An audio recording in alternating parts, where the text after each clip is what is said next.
Welcome to the Glam Life Podcast, where we empower and inspire beauty professionals to take their careers to the next level.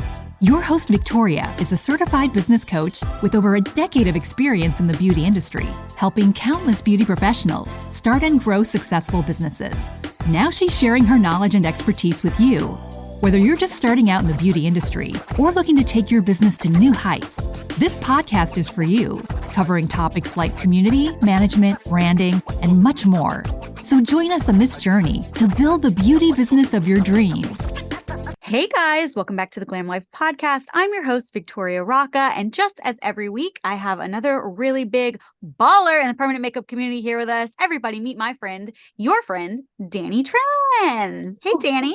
Hello. How's it going? Thanks for having me on here. Going well. Thank you for making the time.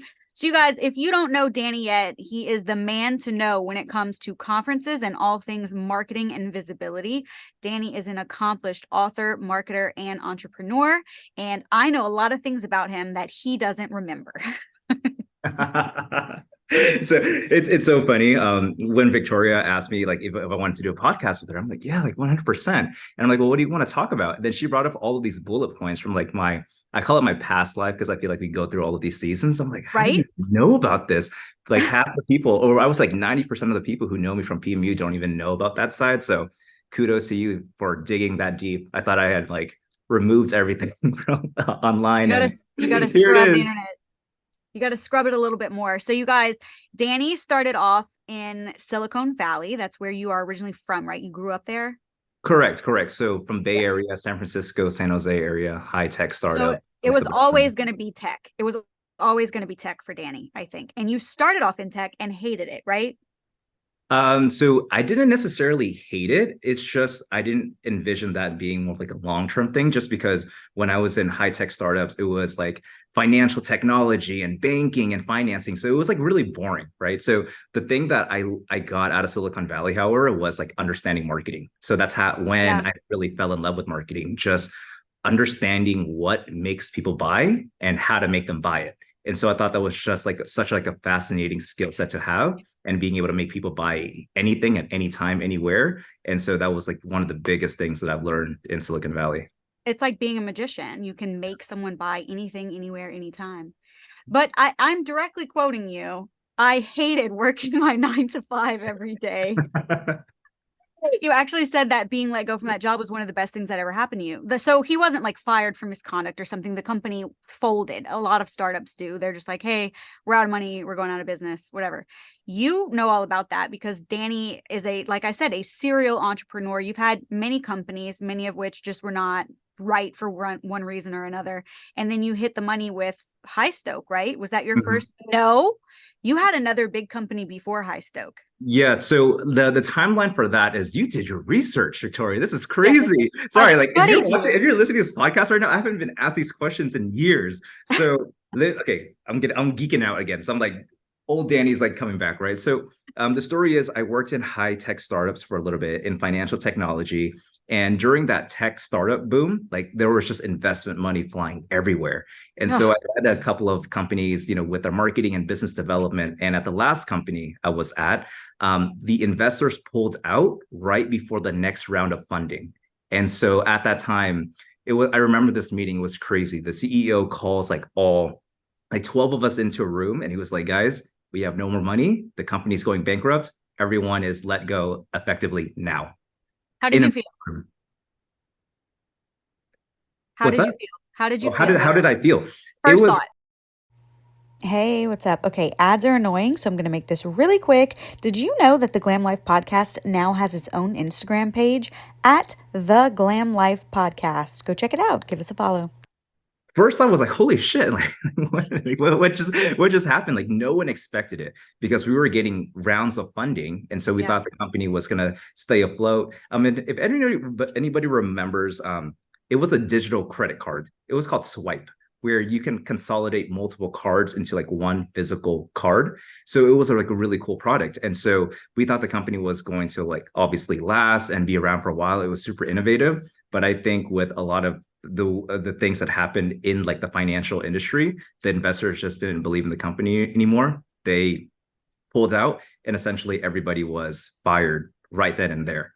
And so, I was really young. And you know Ty Lopez? No. Ty Lopez. So he was like one of the, I don't want to say original, but he was this online marketer where he was promoting a lot of like online entrepreneurship at that time. And so I'm like, okay, you know what? I'm young. Let me just go ahead and like start my own business. I really understand marketing. And so I basically tried to do a ton of different things. It was like affiliate marketing, drop shipping, network. Yeah, you marketing. made good mint in drop shipping, yeah? Yeah. So yeah, the drop shipping was like finding like products from like China and then shipping it to people. So I did okay there. I tried like 9 different things. They all failed. And then we found a watch company, an e-commerce company, and we were able to scale that one to multiple 6 figures. So that was like that first sign of like real like success for me, like right after Silicon Valley. Yeah. Well, but you don't have a watch company now, so something happened there. Did you sell it or did you get in trouble? This is crazy. So essentially we scaled the watch company like super aggressively. I had a business partner at that time. In less than 1 year, we were on Kickstarter, we were on Indiegogo, we did all of these things, and we scaled it to multiple 6 figures in less than 1 year of being in business. So just imagine as like a 20-something-year-old kid, I would say, having that money, it was insane. I'm like, this is dangerous. This is crazy. Like, this is real, like making money online. So I think we grew so fast. We ended up getting into legal issues with one of the largest corporations in the US. That's what I've read. Yeah. So we can mention who it is. It's actually Tiffany and Company. So really? Tiffany and Company, we infringed on one of their trademarks because we had a trademark for like watches, but they had a trademark for jewelry, and then watches fall under jewelry. It was like this whole legal mumbo jumbo that I didn't really understand at that time. And essentially we had to scrap the company, return a lot of the money that we made. And that essentially went bankrupt overnight as well. Yeah, you had $14 left in your bank. We had $14 left in the account. I checked the files. No, I'm just kidding. I didn't check the file. That is really crazy though. And honestly, a truly humbling experience, right? Because riding high is one thing, but what was it? Tupac said it. He said, it's the ride up that's the fun part, because on the way down, you have to face all the people you stepped on. And I'm not saying that you stepped on anyone. I'm just saying, it's never fun to watch yourself go from, wow, I'm 26 with $1 million to like, damn, I wonder if I can move back into my parents' place. Yeah, it was a very humbling experience. So, going from the Silicon Valley job to doing all of these other companies, failing with those and getting all of this like overnight success with this company, and then losing it all again. So in just a couple of years, it was like this craziest roller coaster of emotions. And from there, I actually fell into this like really deep depression with like drugs and alcohol for a couple of years. And so it was like a really dark period of my life. And from there, how HighStoke actually formed was, I remember I was like, you know what, like I got to go soul searching. Like, I don't know what I'm doing with my life. I have no money. I'm like addicted to drugs, just drinking every single day. I got to go soul searching. So where do I go? I go to Seoul, Korea. I'm like, that makes sense, right? Bro, this is word for word Carla Ricciardone's story. This is wild. But she spent 6 months in an ashram with Buddhist monks. That's amazing. I'm actually going to do an interview with her in like 3 hours. It's crazy. You are on the same timeline. So I'm like, okay, I got to go soul searching. I got to like find myself. I'm in such a funk right now. So I go to Korea, and with barely. You are not Korean, right? You are not Korean. I'm Vietnamese. Yeah. Vietnamese, correct. So I'm in Korea, and I remember getting an email from a brand, and they were like, "Hey, Danny, were you the guy that did marketing for that watch company?" I'm like, yeah, that was actually me. That was my company. I did all the ads and everything. And he was like, well, we need somebody to help us market our business. Just run the ads. You don't have to come into work. You can just stay home and just work on your computer. And this was before like remote working. Yeah, nobody worked remote. Like a thing. So I'm like, wait, you're willing to pay me like $3,000 a month to just stay at home and just run ads? That takes me like an hour a day to do. Like, really? That's crazy. And so like there, yeah, like we don't need you to come in. You just work at home. We just need somebody to run our ads. And so that's when the whole world of like freelancing opened to me. I'm like, this is crazy. Like, who else can I sign on as a client? And how did you meet this guy? This person was a friend of a really close colleague of mine. Okay. So he knew of the brand. And at that time, there weren't a lot of like marketing freelancers yet. Like there were these big agencies, but no like one-man type shows who are doing like things like that. And so we did the marketing, and I'm like, this is cool. Like maybe I can make a business out of this. So what were you marketing for him? They were a 3D toy printing company. Oh, that's very cool. Yeah, they ended up being on Shark Tank, by the way. So if you guys want to look up the brand, they're called Toy Box. I think they're still. Oh, I did see them on Shark Tank, actually. Yeah. So we got them on Shark Tank that episode a long time ago. This is like years ago. You see, Danny's been getting results a long time. Love it. So it was such like a different process of, you know, how my career was starting to look. What I mean by that was like I was so used to working like the 9 to 5, being in the office like 8, sometimes 10, 12 hours a day, to like, whoa, like I can stay at home and offer something that is of value, and not like my time, and not be like compensated for my time. I'm like, okay, like I can literally make this company so much money within this period of time and charge like what I'm worth. And so like this whole world of like freelancing and being going out and offering marketing as a service, it just started. I'm like, this is crazy. So like, I need to create a company, right? Doing what every early stage entrepreneur does. I got to create a company, LLC. Let me go form my name. Everyone's always asking, what does HighStoke Media mean? I do not know what it means. So I go on one of those like name generators, company name generators. I'll like, I'm a marketing company. I really want to help people elevate their passions to the next level. And somehow the name HighStoke came out. I think stoke means passion. And, you know, for us, we want to get to a higher level. So it's always read as like, you know, like snowboarders will say I'm stoked, that kind of thing. I've always just read it as like high energy, like we're excited to do your media. That's how it reads to me. So that's made up. I made that up myself. That's made up. It was a name generator. Everyone's like, that's such a cool name. How'd you think of it? Like, I don't know, like a little name generator. I think we can talk about this later, but you know, at the end of the day, the name doesn't really matter. The name does not matter. It's really the business, right? I'm on a computer called Apple. The name does not matter. Yeah, absolutely. And so at that point, I'm like, okay, this is cool. Like, how do I get more clients? And I figured, you know, some of the best businesses, or the businesses that typically need the most marketing, are service-based businesses, like local service-based businesses. So I started doing like regular outreach. I reached out to like doctors, chiropractors, physical therapists, gyms, yoga studios. And so we worked with like dozens of different industries. And this is like 2016, 2017, by the way. So we worked with tons of different industries, and we were making like really good money. But the thing was, like, it was really difficult to scale, because how you work with a doctor, like a chiropractor, is very different from a med spa, and it's super different than a restaurant. And so at that time we were trying to figure out like, okay, well, what's the best way to scale this thing? And I remember super vividly in 2018, I had a colleague. She was like, hey, Danny, I just started my microblading business. I had no idea what the word meant. Can you help me market it? I'm like, sure. Like, say yes, figure it out later, right? That's always been the mentality. If you're willing to pay me, like, I'll figure it out. And so I said yes, did some research, and I found that people are paying $800-900 to get their brows done within 2 hours. Yeah. And it was just this light bulb moment, or like, okay, like if we really want to grow and scale, let's just focus on one thing and be super freaking good at it. And so from that point on, we just focused on PMU since 2018, and we haven't looked back. And that's how like HighStoke came to be, and how we got into the permanent makeup industry. So 2018, it's not like you're new in permanent makeup. You've been around, you've been building, there was buzz around you. I don't mean there was, but I mean, there's been buzz around you for some time. How are you able to maintain a good image, like you're the nice guy, or like your company doesn't seem to have a bunch of people slandering it, when right now in permanent makeup, there's an entire Facebook community dedicated to hating marketers who, quote, take advantage of PMU? Like, that's how it's seen. How have you avoided that connotation? Yeah, I think it's a couple of things. Number one, like, we're really like results oriented. So we always want to make sure that regardless of the situation, like, we want to make sure that we're getting results for our clients. But full transparency, like, we don't have a 100% success rate, right? We do have a lot of clients that we Let's talk about it. Let's do it. Let's talk about it. So Danny and I actually know each other because I fired Danny. Hey, commercials suck, so I'm going to make this really annoying. This podcast is only possible because of our friends at browsister.com.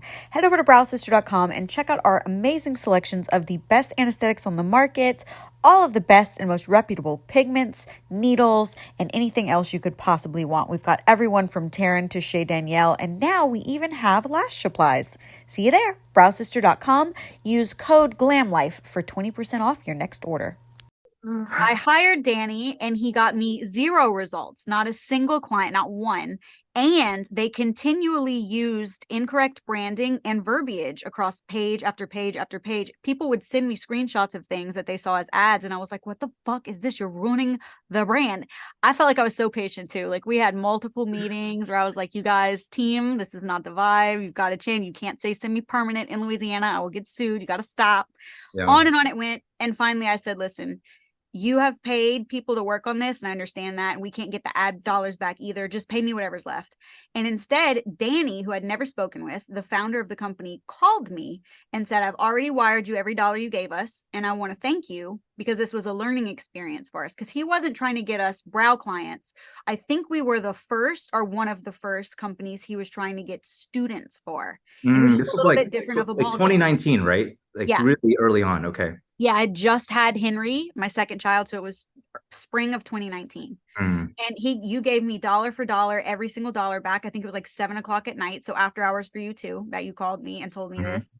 And I had such respect for that I never had a bad taste in my mouth. Like, you know what? We tried it. It didn't work out. And on the first call, you guys told me we don't sell trainings. We're willing to give it a shot. But we don't sell trainings. And still extended me the guarantee that you would give me my money back, and did. And then at the top of this year, I got an email from HighStoke that was so funny. I was cackling. I screenshot it. I sent it to my old business manager.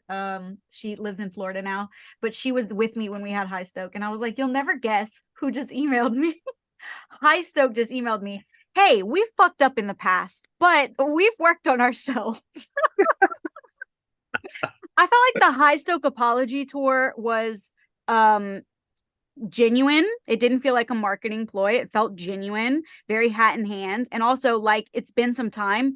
You probably have worked on yourself. And I've seen what you've done for other people. And also with PMU World, obviously you're very good at what you do at marketing. It's possibly one of those right person, wrong time kind of things, which I feel like is actually the story of me and Danny. I'm just kidding. Yeah. But I want to work with you again. I feel like I love HighStoke. It feels almost like my little family. And actually, one of the people who used to work on my team at HighStoke, like whoever was assigned to me, she still DMs me on Instagram all the time. Like, we're friends now. She doesn't work for HighStoke anymore. We're friends. It feels like a company that's not just out to get you. Where I've worked with another marketer in PMU who was supposed to get me clients, and this was even predates me working with HighStoke, and it felt like I was a number.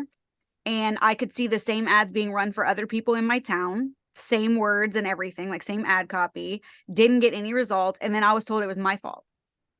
So when I see people in Facebook groups saying it's a scam or I hate these marketers, whatever, I understand where they're coming from. But I've always wondered what you're doing at your company that makes it so different than these other people who have let everyone down. I don't want to say everyone, but let me down. Yeah. So I believe the biggest thing, and we'll talk about like the marketing differences in a little bit, but I think that the biggest thing for us is just always owning up to the mistakes. And it's not so much of a like, hey, like, look at us now, we're so much better now. But it's like, hey, like, yeah, like we fucked up a lot. Just like you, starting your PMU career, like you're probably not the most proud of your first 10 to 20 clients. Yeah, I just saw Ruben say that. And I was like, who is writing his PR? Because that was good. Right?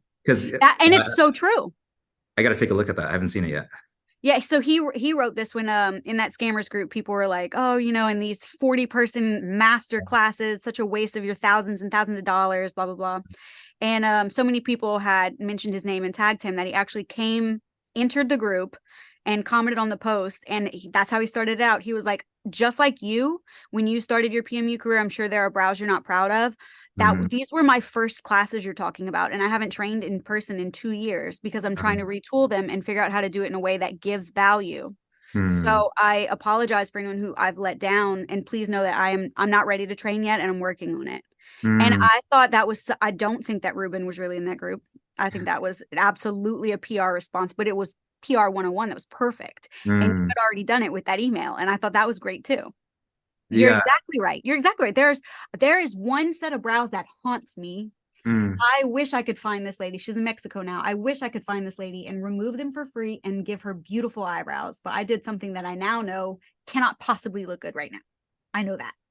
But at the time, I didn't know that. I was like, well, I'll try it if you want to try it. It's microblading over old tattoo brows.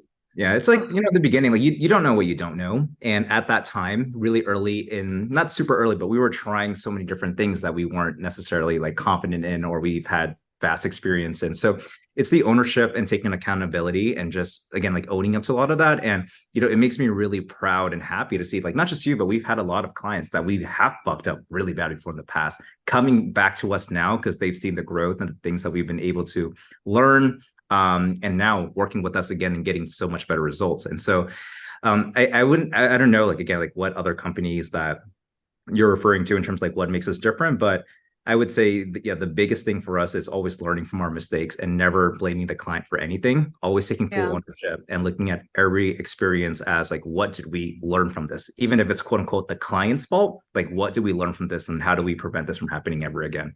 Yes. So that's allowed us to like grow in the direction that we've been able to grow and just partnering up with, so many amazing people in the industry. Yeah. I actually, even just hanging out the last few months, you and I've noticed that there are some big like physical changes that I could point out to with the way that you organize your team now versus what it was when I was there. So it's not just lip service saying like, oh, well, we've learned, we've grown, we're better than that now, which could be masked by doing volume. Okay, yeah, we made this much more over that year or whatever. Okay, but did you make any changes or did you just get more suckers in the door? You didn't, actually. You don't have dedicated sales teams anymore. So you could lob things over, but they have to come through us because it's better, you said, I'm just quoting you, it's better to have them form a relationship with the artist who's actually going to be in the room than try and match branding and tone and vibe and everything with this little 6-person team. Yeah. I think that's actually really smart. Because before you were very much like a, dollars to donuts done for you company. And now you've said, you know what, we're actually not very good at that. It doesn't translate as well. Yeah. That's a huge change in even just personnel. That's a huge change. And to actually admit that and say like, yeah, we found that didn't work. We stopped doing it. Yeah. Yeah. So one of the things that we get this question all the time, especially for newer artists, like, hey, do you have any like guarantees? Do you have any, like, can you make sure that I get 10x my money back?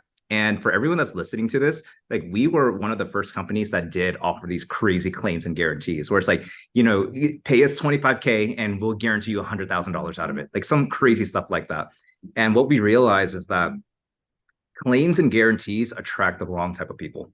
It attracts the people that don't want to put in the work, right? It attracts the people who are like, okay, well, it's just like a false set of expectations. And so for anyone that comes to us asking for a guarantee, like we actually don't, we used to. And the reason being is that like everything in life, it's a two-way street. You can't go to a personal trainer and say like, hey, can you guarantee me 6-pack abs? No, it depends on your diet, what you do outside of the relationship together. And so we've really changed our approach and expectations. And I believe that's truly what's allowed us to get much happier clients because we set the right expectations in the beginning. And they're also willing to put in the work and not expecting to get rich overnight without doing any work. That's actually really smart. And I think that's a mature way. I think that you lead your company with facts and numbers. It doesn't work, get rid of it, try something else. Where maybe the difference is that some people don't even accept fault in their own company. I think it's leading with ego. Actually, I was talking to some of my girlfriends, some of them whom you know, and I was like, oh yeah, I'm having some coffee before I go. I'm recording my podcast this afternoon, but I'm recording with Danny, and we haven't had a guy on the podcast yet, but we did a live together, and like he matches energy really fast, almost like a puppy, like he's up, he's hyper, he's big and high stoke energy, right? So I gotta have some coffee before this. And I think that actually you're just very good at reading the room. If I'm chilled out, you're chilled out. I think that some people come in with such masculine machismo energy that a lot of women in a women-dominated industry feel a little uncomfortable working with them. So anytime a guy comes into your business that you built and it's your baby, I think it feels like, well, I don't really know what the power dynamic is going to be like. And so not leading with your ego is much more attractive someone that I want to bring into my business as a partner, or someone that I'm collaborating with on projects. It's disarming. Gotcha. Okay, I totally see what you mean, and I totally agree. So in the beginning, when I first started HighStoke, it was so much about like Danny. Like, it was all Danny Tran, and it really was an ego thing. I'm like, look at me, big shot CEO. Like, I want to be known for this. And even though like I still take personal branding seriously, what we do now, we don't want to promote ourselves as like the one-man show or the YouTube marketer, right? We like really a global team with all of the support and resources that you need to build the business of your dreams. So when you join HighStoke, you're not like working with me directly, just me. You're working with amazing success managers, branding experts, and coaches. We even bring in like outside artists and trainers to come in and do master classes. And so for us, going back to your original question, like what makes us different is that we really position ourselves as this global community and a full support team. And we're really this growth partner for you versus just like a Joe Schmo marketer that's just, again, like a one-man show doing everything. And so that's what's allowed us to help, clients grow very quickly too. Danny, what is the takeover community? That was so random that I thought we were gonna go this direction. That was just like you said global community, and it reminded me. I don't know what it is. What is the takeover community? Okay, so what year was this? So in the middle of like HighStoke launching, I decided to launch an educational business to help entrepreneurs get into online marketing, or people get rid of their 9-to-5s and learn online marketing skills, and being able to freelance marketing like I did when I first started the company. And so we were really big into like events and masterminds, and we were like really this tight-knit community where it was all about like digital marketing and how to get results, run ads, and things like that. So it's called Takeover because at that point in my life, like my mission was to help you take over all of these aspects of your life, whether it was professionally, financially, spiritually, taking over all of that back and having your life in your own hands. So that's where that name came from. Okay, so many stories. I don't know if 1 hour is enough time on here. Carla did too. You can have two. You can have two. So it was a great community. And, a lot of the people in that community are like my closest friends, my colleagues. Some of them even work at HighStoke right now. So it was crazy. So it was at like this fork in the road moment where HighStoke was growing and the takeover community was growing. And we were growing two businesses. And so HighStoke was the 7-figure company with like 20 something employees.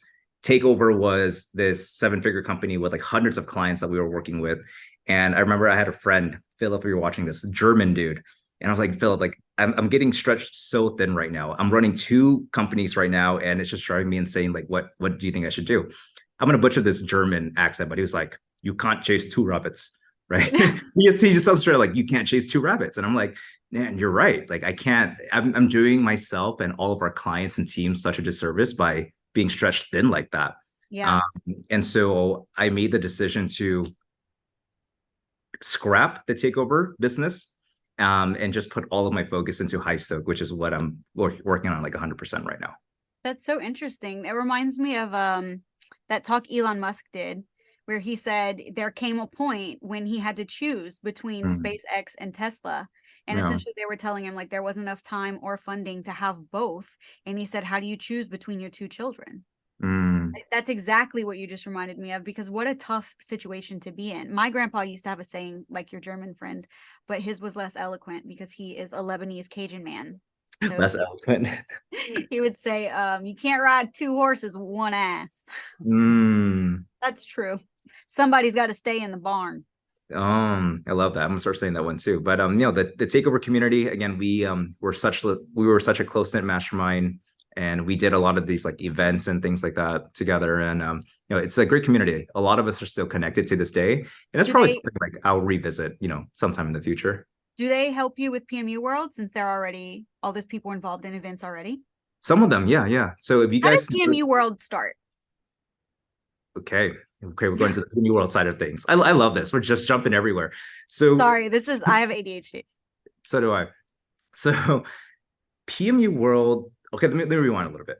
I love events. I love going to big conferences like Funnel Hacking Live, Tony Robbins, Traffic and Conversion. I'm all about networking in person, continued education and joining communities where you can, grow alongside each other. So I love big events.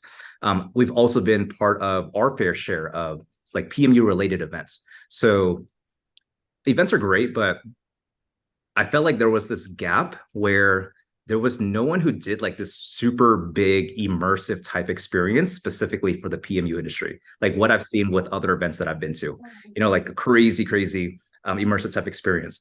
I'm also a really big music festival goer. So whether it's like EDC or Coachella or Ultra Miami or When We Were Young, like all of these things. So if you notice a lot of our marketing when it comes to like the lineup, how we release the speakers and things like that, it's heavily influenced by music festivals. I don't know if anyone like connected the two together. Yeah. And I'm like, all right, cool. Like this is a challenge. We have such a great community. We want to fill a gap in the industry and we want to bring the community together. So why not throw the biggest event ever in the industry? So we decided to create PMU World, and we were like, well, how do we make it different? How do we make it immersive? So that's where the whole like multiple stages and workshops and like the whole choose your journey experience came to be, because we didn't want to be like just another event where it's like one strict schedule. Because when you go to like a music festival, you're like, well, if you like that artist, you go there and I'll meet you after. I'm going to go to this stage. Right. And it's like artists, like there's newer artists and there's intermediate and then there's trainers, there's advanced, and we wanted to, again, like make this experience where you can choose your journey and make the most out of that experience for you at the show. So that's how the whole concept came to be. That's amazing. So I didn't make it. And I'm still pissed about it. So I was supposed to be closing on my dream property the same day that we were supposed to leave. So I already had my tickets booked and everything. And they called and said, hey, see you at the closing table at this date. I couldn't not go.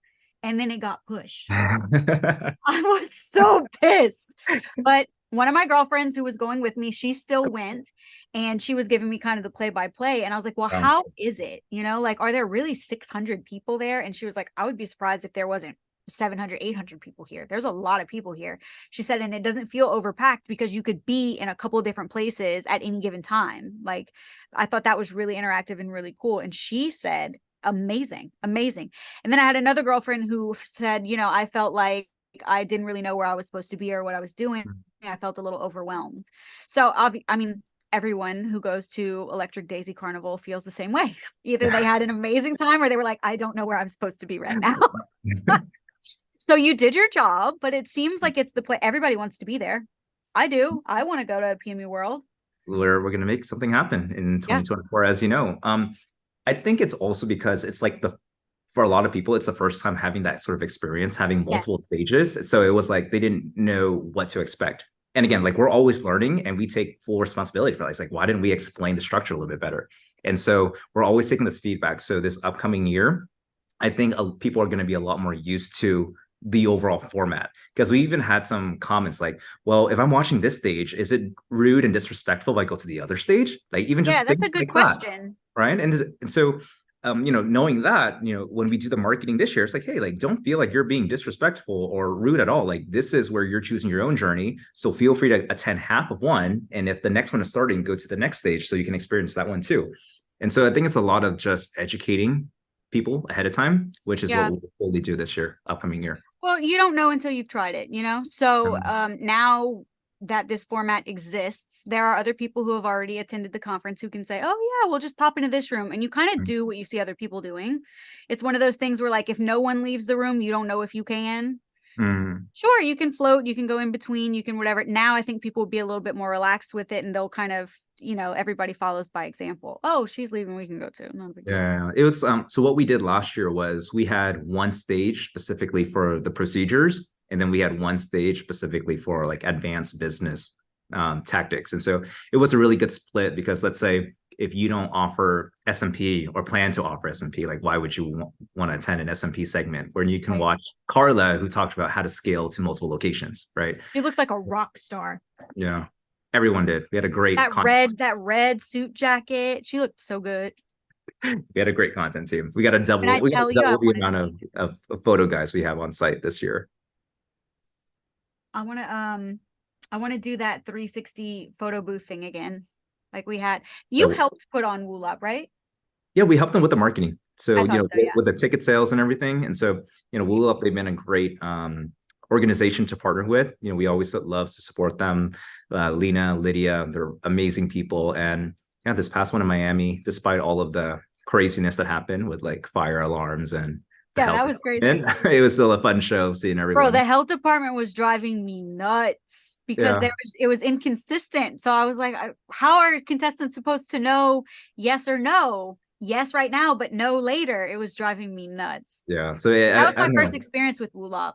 So I think the competition ended at like 2 or 3 a.m. compared to like the normal like 10 or something. Yeah, that was crazy.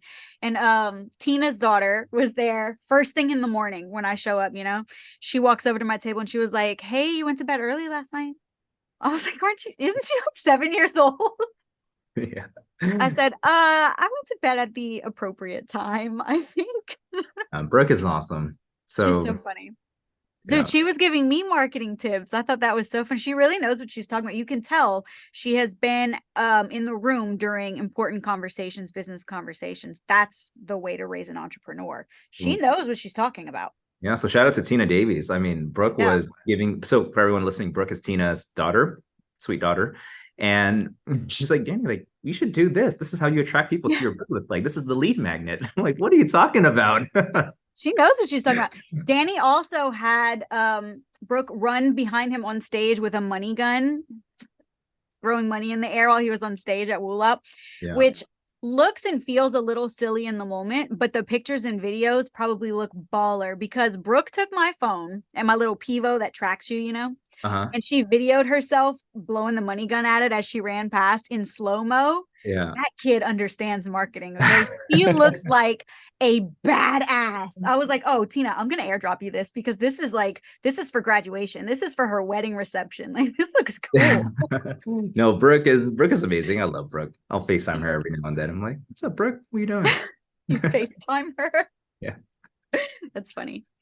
So, okay. So you got it. How did you get involved with Wulop? Did they reach out to HighStoke or did you already know Lydia? Wulop. So we started. Is this the second year we've been part of it or 3? I think this is the second year. So yeah. So last year was also. It wasn't in Miami. It was like another one of those nearby cities, Aventura or something like that. Yeah. So I connected with Lena. And I think she just knew that we did marketing for like events and PMU artists. So at that time they needed help filling out seats for that Wulop 2022. Yeah, 2022. And then from there we'd help them with the marketing, filling up their seats. And it was such a success that previous year. Like, let's have you guys back as a sponsor and partner this upcoming year too. That's so nice. Do you partner with other big events like this in PMU? So right now, just Wulop. We're talking with a couple of international ones that I'm actually waiting to get like their green light to say that we're actually in collaboration with PMU World too, which is just super exciting. A lot of the girls who are in our VIPMU right now, which is a mentorship program, we mentor skills, but we also mentor like, figuring out your branding and just general business mentoring. A lot of them are really discouraged with reach on Instagram right now. And we're feeling kind of like, is Meta kind of dead? Like, have they killed their algorithm? Okay. Yeah, let's talk about that. Okay, we're talking about it. Okay. Let's go. I'm just going to cut into, at VIPMU. Okay, so there's this, I don't want to say it's a misconception because it's also somewhat true that, reach has definitely been affected. So I think this is where if you've been seeing a lot of reach and engagement over the past couple of years and now it's starting to die down, like that is actually happening across the board. And you can't really pinpoint exactly why. It could be like the algorithm is changing. Maybe they want to incentivize you to spend money to get in front of more people, which I always think is true. The way to simply combat that, and maybe I'm biased because I'm a marketer, but my whole philosophy is that why not spend money to make money? Why not spend money to get in front of people predictably and reliably versus just posting something and hoping that it gets in front of the people that you want it to get in front of? And so for me, it's always been paid advertising is the name of the game. And heading into 2024, I truly believe that is going to be like what you need to do if you want the business to survive. Because Go ahead. Go ahead. Okay, because I was going to say, just to close that, we've had so many clients who are crushing it for the past 5 years. They're like, I've always been booked up for 6, 7, 8 months, even a year. And now I am playing it on a week by week basis because I don't even know where my next client's coming from now. And it's because referrals and organic traffic, it will dry up. And especially in a world where the economy is kind of weird now, people are a lot more conservative. So the best way to get in front of people is just to spend money to put your ads in front of these eyeballs. Do you feel like ad spend is better on Meta or with like Google ads? Good question. All of the above. So are you on TikTok ads? TikTok ads also work, but it's more for like engagement. And I'll explain. I call at PMU World, this was in my presentation, I called it like the holy trinity of ads, and everyone was laughing. So with Facebook and Instagram, this allows you to put your ads in front of people who didn't even know you existed yet. So, you know, when you're scrolling through your feed, you're like, oh, sponsored post by Victoria Glam. Like, who is this? Click, and you're learning more. Google is search intent, meaning you have to somebody has to look up best microblading artists in Louisiana for your ads to even pop up. But that's why you get these roller coaster moments, because maybe that month no one's even looking for it. Yeah. And so we look at Google as like the cherry on top. And then what TikTok is supposed to do is to drive traffic to your Instagram, which does all of the selling for you. So in 2024, like Instagram is your resume. You got to upload your portfolio pieces and things like that. So to answer your question, all of the above for sure. That makes sense. So Google ads is like your insurance, you know, tried and true. If somebody is looking for microblading there, they can find you, and they're already pretty warm. Even if they don't know you, they at least know what microblading is. Because back in the day when everybody first started Meta ads, that would be the number one question. What is this? How much does it cost? And now I've paid 60 cents for somebody to ask me what microblading is, and they don't talk to me anymore. So there, that makes sense. You're right. If they're searching it, that's good. TikTok is more like, hey, look at me. This is what I do. If you want to learn more, go to my Instagram. And then you warm them on Instagram until they're ready to buy. Exactly. Nice. Look at me catching on to things fast. So what's a healthy budget to expect when you start working with ads? That's a good question. So I would say with all of the clients that work with this, set aside at least $500 a month. I would say that's the bare minimum to get things up and running. So you break that down, that's like $15 a day, $15 to $17 a day. So it's not much at all. We see a lot of people start off too slow, meaning they spend like $5 a day. I don't think you're going to reach enough people to get good results or have enough data to make decisions. So I would say $500 a month at a bare minimum. And if you are in a more saturated city like Miami, New York City, Los Angeles, expect it to be a little bit higher. So like 500 to 1,000. And then if you want to do trainings, that's an additional budget too, just because the amount of people wanting to take trainings, it's much lower compared to those who want to get services done. Yeah. So do we, looking to the future, do we expect that at some point we'll be in bidding wars? Like you'll have to spend more to get seen because other people are going to say, okay, fine, I'll pay for ads? 100%. So we're already noticing that now. And depending on the service that you offer, so let's say you do something that's a little bit more niche. When I say niche, it's like less, the target audience is less. For example, like SMP, stretch mark rejuvenation, right? Compared to those who need to get their brows done, like that target size is just smaller. So that will naturally increase the amount that you need to spend to reach those people. And so I think in 2024, one of the biggest and most important things that you can do as a business owner is to be on top of your numbers. So meaning like, what is your cost per lead? You know, how much is it costing you to get one person to inquire? And then what's your conversion rate? So meaning out of every 10 messages you get, like how many do you actually convert into a booking? And then from there, you really understand your customer acquisition costs, and it gets really fun. Going back to what we were saying in the beginning, it's like you're a magician, right? This is how you print money. So by spending $50, you're making $500. And once you're on top of the numbers, it becomes really fun with ads. How do you, not you, because you have a degree, but how do laymen who just said, hey, you know what, I'm going to start this beauty business, and they never expected even to start a business. They just thought they were going to start microblading. Now they find themselves in a business and they've had tons of leads and they've had tons of clients, and now things are drying up. So they're going to move to ads now.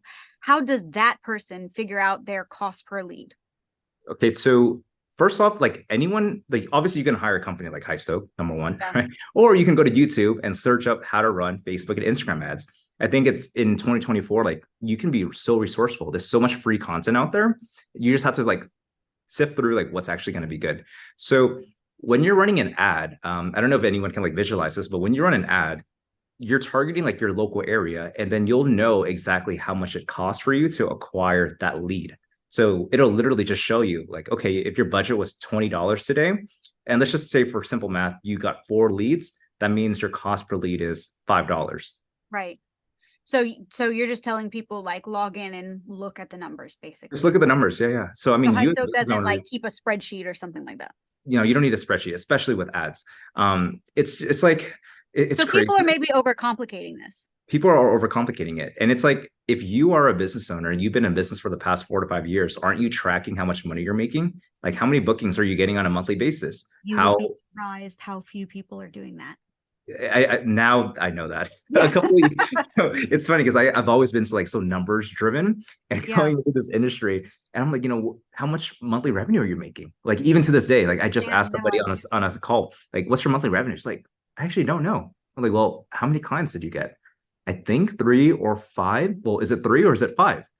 And did they pay you? I think like 500 to 700. Well, is it 500 or is it 700? So I feel like people just need to be on top of their numbers is what I'm trying to say. So maybe we need some ad help. Maybe we need some business coaching. I'm telling you right now, there are so many people who come in as a junior into business coaching. Like, it's their first time running a business. They haven't even thought of it as a business yet. Their mindset is still hobby.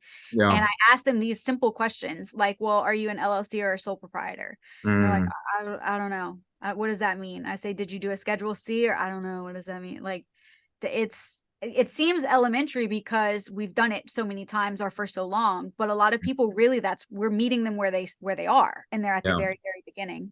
Yeah. So I think some of these more tedious questions are important because people want to know what to expect before I'll give you my very hard earned $500. 500 is small in the world of ads because that's small ad spend, but that took somebody 3 weeks to earn that one brow for 500 on their own. Yeah. So it was really hard to get that money together.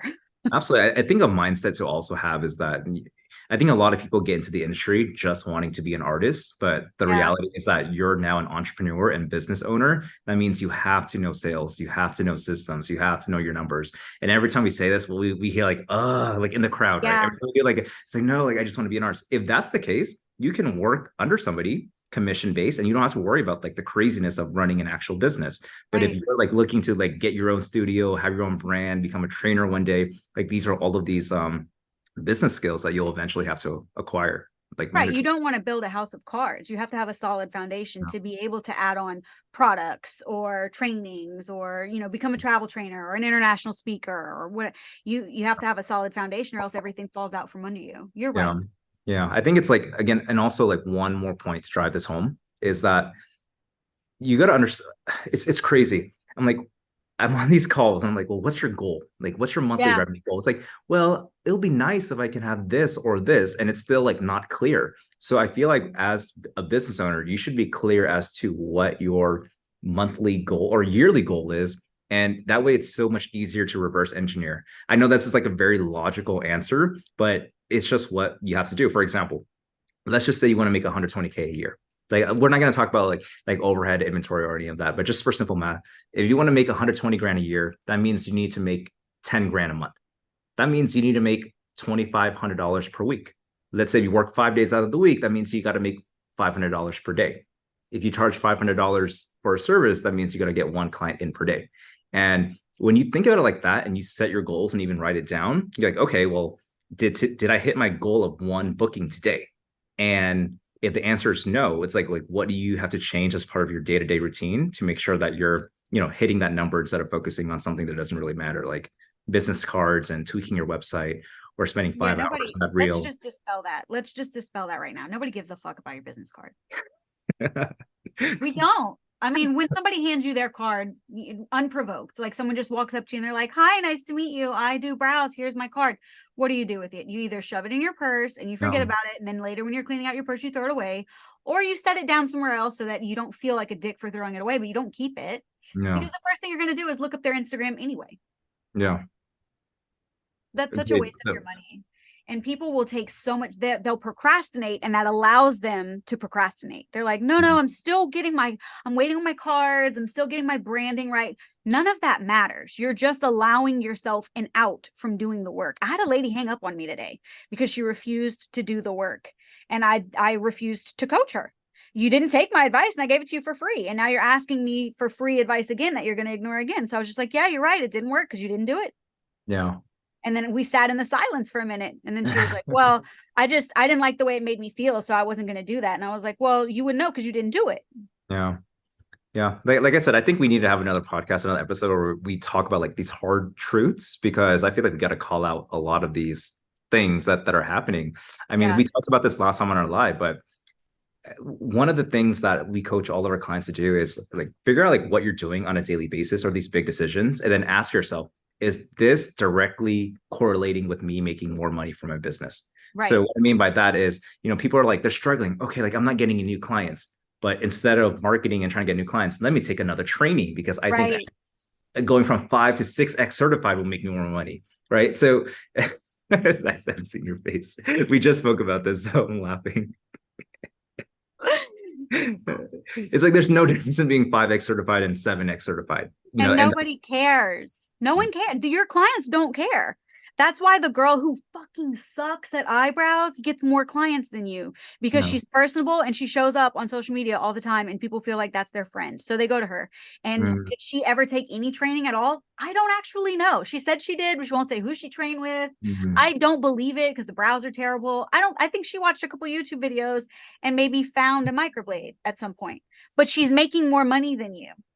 And by the way, if that's a reality, if I've just described someone and you're listening to this, invest in a saline removal class or a laser class ASAP, because that's going to come back around.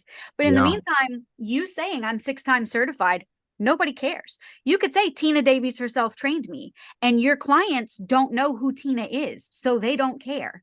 That's amazing to me, but nobody else cares. Yeah. That's not part of marketing. Yeah, I think a lot of people nowadays too, like they're branding themselves to attract other PMU artists versus clientele. And if you're a trainer, that's a different story, right? I'm talking about like those who are just starting out. And for example, I just made a presentation on this where I see a lot of new artists. They'll put hashtags, hashtag PMU artists. And if you think about it, who are the people that are going to click on the hashtag PMU artists? Right. Other PMU artists, right? And that's not the clients don't know what PMU is. Yeah, exactly. They think everything is microblading. A microblading artist. Yeah, that's funny. You're right about that. And you know what else? I think that people who do these follow for follow trains, you're killing yourself in the algorithm, because you're telling Instagram that the people who want to follow you are other PMU artists. So you're not going to get more clients that way. It's silly to say like, oh yeah, I'm looking to grow my account. I'm a brand new artist. Would you guys want to follow me? I'll follow you back. You're training the algorithm wrong. Exactly. Or they'll look up the hashtags PMU artists and then engage with other PMU artists, when in fact they should be engaging with people in the community. And so like a quick tip on that, it's like look for geotags for really popular places in your city. So if you're in Las Vegas, Nevada, click on Las Vegas, Nevada, and just maybe it's a lot of work for sure, but it's a grind and hustle in the beginning. But look for, maybe people who are posing in your city, and you're like, maybe you should look better with some combo brows. I don't think I would text you. I don't think I would comment that. Like, you would look better with your brows done. No, I'm not saying you comment. Look nice. I'm saying like her post, like somebody that you know in your mind that would look better with the combo brows. Danny, you're supposed to be an amazing marketer. I've been hyping you up this whole time, and your advice is to go to tourists on hashtag Las Vegas and tell them. Okay. Las Vegas was the wrong example. There's too many tourists here. Do you find that hashtags are still like driving content? I don't think. You know what? I would say like yes and no. Like it's not.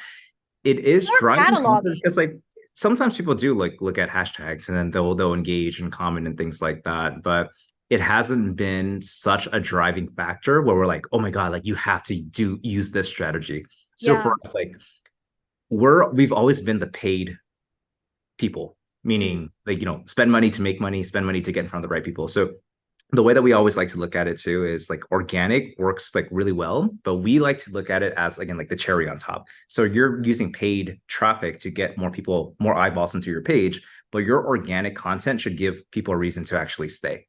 So That's also like another thing, because like sometimes we get like people with artists with like really shitty pages. Like it's just all before and after. It's just when I say shitty, like I don't mean to be insulting. I'm just saying it's like it's really boring. It doesn't give people a reason to actually. It doesn't convert well. It doesn't convert well. Yeah, like nobody knows who you are. Nobody sees who's behind the chair.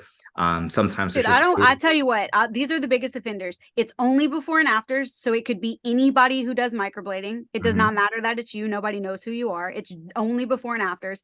And by the way, they're mediocre. And the other one is people who post their personal life to their feed where it lives forever. So when somebody comes across your profile and they start scrolling, they see your dinner and your kids and the outfit you bought and that you went to St. Lucia last year, but they don't see the work that you do. That is no bueno. I think it's okay to put personal stuff in your story because that's people who already follow you. You're just keeping your warm leads warm and building community. You can, interact there, ask questions, have conversations, whatever. But on your feed is like you said, like it's a portfolio. It should be what you would want to show a stranger when they said, "What do you do for a living?" Yeah. And there are a lot of shitty profiles that don't convert. There are a lot of them. And that's the hardest thing, I think, when you're coaching is like training someone on social media, how to like what you actually should post and what you shouldn't post. Well, you told me not to do that. I said not to do it on your feed. You still have to be a person. And just before and afters is not enough. It's not enough. Yeah. So I think the biggest piece of advice here from both of us is you got to put yourself out a lot more. And I think a lot of the people who are newer, like they, again, have this mentality of like, I just want to be an artist behind the chair and not have to like be in front of the camera or anything like that. But I feel like, in 2024, if you're not doing that, there's no way that you're going to, cut through all of that noise. Listen, if that's really what you want, if you're really dedicated to this idea of, I don't want to have to actually put myself out there and do the work. I don't want to run Facebook ads. I don't want to, commit to filming days for marketing. I just want to show up and do my work and go home. Then get hired by somebody who will do the work. That's not an option for you. Then hire someone who will do the work. Cool. You got to cut that into a 60-second reel and pin it on your feed. Don't worry. You ruined it. You ruined it. Love it. Oh my God, I love you. All right. Well, Danny, if people are interested in hiring someone who will do all the heavy lifting for them, or if they're interested in PMU World where they can go and meet and network with like-minded individuals, where can people find you? Yeah, so we're super active on Instagram. We post like multiple times throughout the day. And so for the HighStoke Media side, if you are a permanent makeup artist and you want to grow and scale your business to the next level, contact us on Instagram. It's HighStoke Media, HighStoke Media. It's not HighStroke. Everyone thinks there's an R in it. Yeah, they do. There's no R, just HighStoke Media. And for PMU World, we're going to, I don't know when this podcast is going to get released, but we have the dates locked already, and we're going to announce that very soon. And so PMU World Live, PMU WORLD LIVE. Shoot us a message on Instagram, or you can go to PMUWorldLive.com. All of the updates are there. You can sign up for the wait list, and tickets will be launched very shortly here. Exciting. Thank you so much, Danny. I appreciate you making time for us today. And everyone else, I will see you next week.